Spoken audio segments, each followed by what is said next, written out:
tout cas, ce que je viens d'apprendre, c'est pathétique. Voilà, c'est pathétique.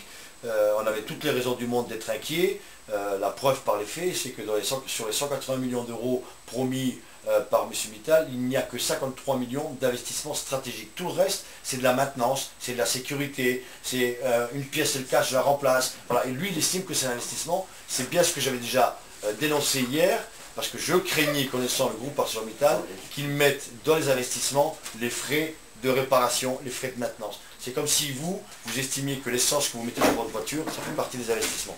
Si vous n'avez pas d'essence, vous ne roulez pas. Voilà, je suis fait rouler dans la farine, ni plus ni moins. Donc ça veut dire que les 53 millions, c'était déjà prévu, c'est pas de l'investissement, c'est du roulement. C'est le contraire, c'est le contraire. Ouais.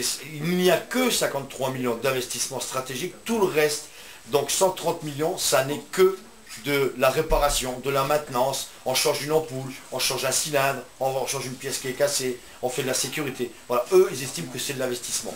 Pour nous, c'est pas l'investissement, c'est pas ça qui va rendre le site plus compétitif. Ça veut dire quoi alors à long terme si on démarre comme ça avec ces 53 millions? Ça veut dire quoi sur un an? Mais ça veut dire que d'ici quelques temps, le problème de la compétitivité de Florence sera mise, encore une fois, sera mis sur la table parce qu'on va nous dire vous n'êtes pas assez compétitif. C'est normal, on n'a pas fait les investissements qu'il fallait. Je rappelle que le rapport Fort préconise un investissement minimum, rien que sur l'aval, de 150 millions d'euros. Mais 150 millions d'euros d'investissement stratégique, on en a 3 fois moins aujourd'hui.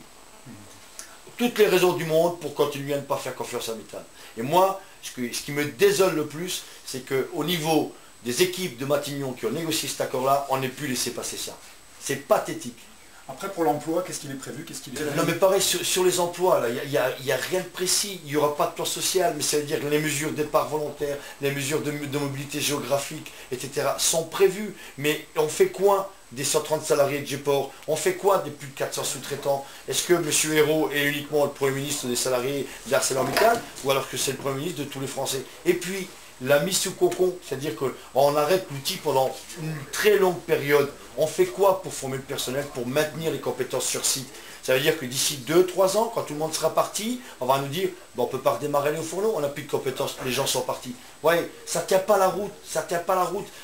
On l'a dit depuis des mois et des mois, on l'a répété, Mittal ne respectera jamais ses engagements, on en a la preuve. S'il y en a qui en doutaient encore, on en a la preuve. Vous attendez quoi demain, la rencontre? J'attends des éclaircissements, j'attends surtout que Matignon nous dise ben, cet accord ce n'est qu'un projet, on peut encore le compléter, on peut encore le muscler. Si jamais on nous dit l'accord là, il est immuable, on ne peut changer ni une virgule, on ne peut rien rajouter, eh ben, je dirais au revoir monsieur le ministre, la discussion sera close. Voilà. Merci.